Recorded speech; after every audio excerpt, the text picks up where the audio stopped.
Hey everybody, welcome back to Volvara. Today I'll be working on some detailing for the ride in general and getting some more steampunky elements into the ride because I haven't really done that too much in the last couple of episodes, and also doing some quirky stuff like the supporting of parts of the ride, mostly because I had to remove the in-game supports because there isn't actually any ground underneath this. So I'm trying to put supports together using the art primitives, which actually goes extremely well, and I'm actually really happy with how well this actually works. To be quite honest, supporting roller coasters has always been one of my favorite things.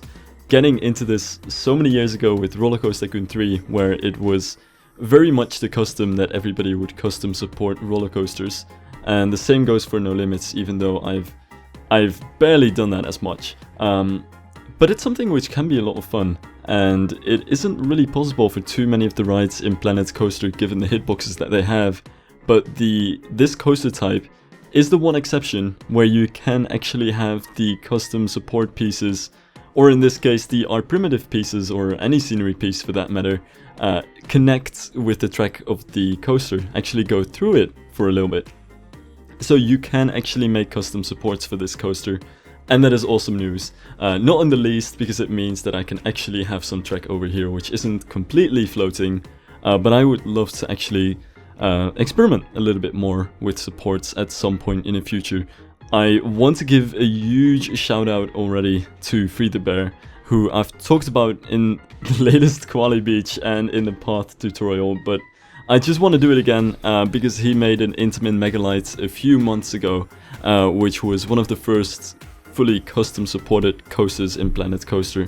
Or, well, it isn't really fully custom supported, but for major stretches it is custom supported, and it brings a completely different look to the game and to the coaster in general, because you actually have that extra added element of creativity of making the supports look good and also structurally sound. And I thought that was one of the most innovative rides on that sort of topic, since there isn't too much going on with custom supporting in Planet Coaster, because it is something that takes a lot of time and also knowledge of how roller coasters are actually supported. And don't get me wrong, I am super glad that Planet Coaster actually has some good in-game supports, but custom supporting can be a lot of fun, and I think there's a lot of creativity to be seen in there as well. So I just had a small experiment with that, but I'll return to those supports at some later stage. For now though, I also want to very quickly get to some supporting of the coaster over here, and this is a bit different because it's a Helix that is sticking out at the back of the island, and in fact we have three sort of half helixes over here which are sticking out, and that's one reason why this was a major struggle for me in any case, since I didn't want to extend the island beyond this point, since I really felt that would make the island way too large. But I also had to make sure that these tracks are actually being supported. And so what I figured I could do is actually have a huge sort of suspended machinery rail going underneath the track. I know it makes barely any sense, but this was just something that I figured was about the only thing to get somewhat structurally sound supports underneath the coaster without it taking in a lot of space. And then eventually actually suspend the entire construction using cables from a sort of crane that's hanging on top of it. But I'll get into that later as well. But for now we have that entire construction with some custom supports and the metal over here. What was also kind of fun about this is that the supports are loosely based on actual Intamin supports. This is realistically an Intamin roller coaster, and it's an Intamin hypercoaster, kind of like, it's of the same type as Millennium Force, or if you're European, you might relate to Expedition G-Force more, or say Goliath in the Netherlands. And it's an interesting type because it has, you know, it's every kind of company has their own look to their supports, and this can be very subtle, but you can definitely tell that different kind of coaster types and different kind of coaster manufacturers have a different looking support system. And for Intamin, they have those typical connectors to connect the supports to the track, which kind of stick out. And that's one of the things that I actually wanted to get back into this coaster as well, so that even though it is a floating coaster, it still has some of the touches that makes it a somewhat realistic intimate, even though you can probably scrap that idea as a whole since it's on a floating island and the layout is of course ridiculously compact. I still wanted to get some of those touches in there because might as well. And at this point I wanted to do a lot of detailing, and partly I wanted to leave a lot of this detailing out of the time lapses because it's all very similar, but this part I didn't want to remove because I thought it was kind of fun. And it's making a steam machine on the bottom of a support. Now, steam machines are one of the only ways in which I can actually get some machinery into this coaster, being a steampunk coaster. And to be fair, I didn't really have any idea in mind when I was building this machine what kind of function it would have. I was just figuring that standard supports were just kind of looking too boring, and also the supports without any scenery around it were kind of lacking the connection to the rest of the island, and I really wanted to draw in the supports into the theme as well. And so I kind of had this idea of slowly, gradually building it up from very steampunk details and spires, which a steam machine actually worked quite well for.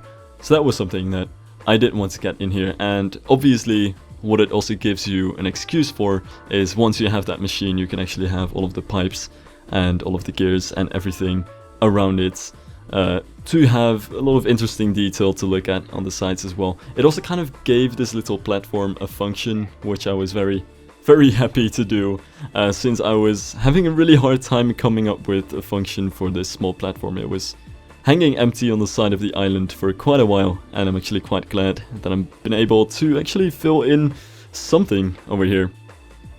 Also, I haven't said this yet, but a lot of the things that I've done outside the videos since the last episodes were just in live streams. I've done a couple of live streams where I just randomly doodled away at the island, mostly doing some detail work, but also a lot of filling in work. So there were a lot of these sort of empty, messy, clustered areas in the middle of the island where all sorts of buildings would come together in a jumbled mess. And a lot of that is basically cleaned up at this point. And we also have some extra details, some extra pipes, and all sorts of stuff on the side of the walls and everything, so that we don't have to do too much of that anymore. But the more I work on this thing, the more I do realize that going through with this kind of level of detail is gonna take quite a while. Hence also why the episodes have been very infrequent. I'm sorry about that. I really want to finish this thing as quickly as I can, but it's just quite difficult to actually do that with the amount of stuff that I'm putting in here. Thankfully though, and I guess that's kind of thankfully in terms of actually doing this efficiently, I am starting to get used to all of the pieces quite a lot, so it doesn't so much take a lot of time anymore to have to experiment with the pieces all the time, kind of know where all the pieces are located and how they kind of work together. So the workflow is kind of speeding up in that sense, but still, it does take quite a while to get all of these details in. Now here we have a passage which you haven't seen before. A lot of this was built on streams, if I recall correctly. There's a huge section over here which was kind of cleaned up with walls, and we also have the sort of stone catwalks on the side of the coaster. And I figured the one last thing to make this more interesting would be a head chopper over your head as you're flying down this hill. Don't mind the brakes too much, they're just trim brakes. Without those, the rest of the layout was slightly too fast, but they don't break down the coaster a lot. And I thought having this moment over here where you just kind of deep dive into this hole, almost crashing to the ground on the other side, would be very interesting. And with having all of the walls and the pipes on the top of that little bridge going over the coaster so close together to the track, kind of makes it seem a little bit faster, and also helps to fill up the area as well. This was quite honestly one of the most difficult areas to fill in when it comes to the coaster, since it's very tight and it's at times kind of difficult to actually fit everything in between these spaces. I'm also just hanging a few cables here and there, some of that general detailing to make everything look a little bit more dark and gritty. That was a very recurring comment that I got from many people, which is very fair, and I'm really happy to get it as well. Like, I'm super far from perfect, and any comments that I can get, any criticism, be it positive or negative, can always help. And a lot of the things which came back was that the Volvara island was missing a lot of the grittiness that some of the earlier episodes had, and especially with all of the pipes. But also these darker textures and all sorts of little machinery, the cables hanging from the buildings, everything that's very messy and, well, really chaotic purposely, is something to hopefully get that gritty look back into it.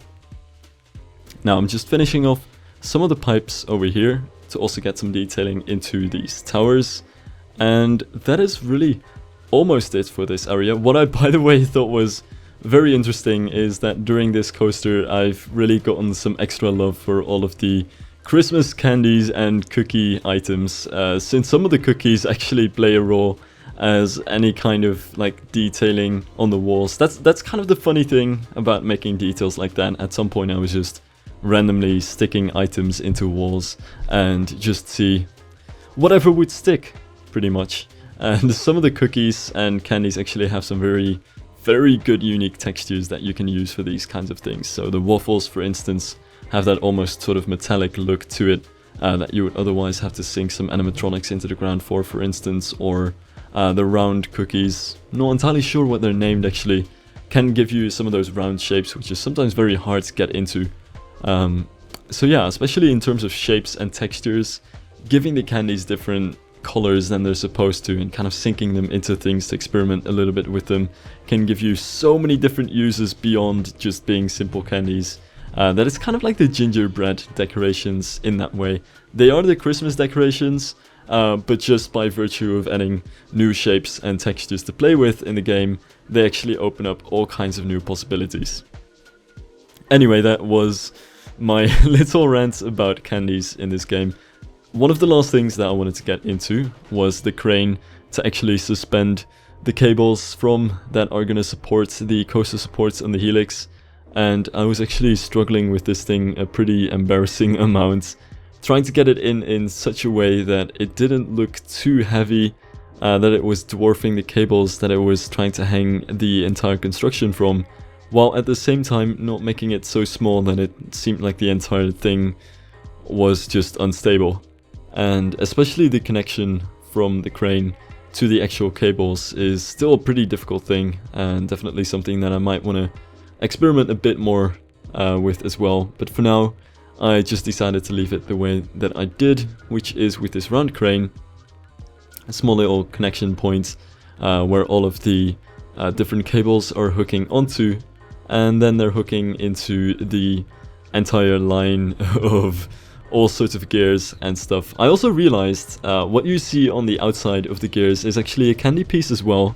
That's one of the... God, I forgot the English name for it. Hold up, I am actually in the game, so let me check right now. It's one of those marshmallow. Pretty sure it is just marshmallow pieces. Yeah, okay, it's one of the marshmallow pieces, which is very interesting, because they have those sort of pink, baby blue, yellowish colors from themselves, but if you make them really dark, they actually get this sort of metallic shine, and they also have the general shape of a vertical gear. So I was kind of figuring you might as well make some like machinery pieces out of that stuff. Anyway, that's just random ideas that I'm spouting in a video. But it was the kind of general idea that I had with this little part on the outside of the ring supporting the coaster. So yeah, that was some pretty interesting stuff. And finally, the time-lapse is closing off with some very general detailing again. Hopefully, we're getting some little steps closer to finishing this ride. I'm still not entirely sure how many new episodes it's gonna take, especially since I don't want to feature all of this in episodes, since it is quite the same. So I'm probably gonna end up doing quite a bit of this off-screen or in streams and stuff like that.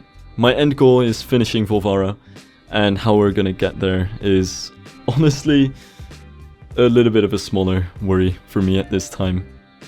This is also my only solo project in Planet Coaster right now, and I've got so many ideas for things that I want to try that hopefully I can get this over in a little bit of a quicker way than I would if I had to record everything for an episode.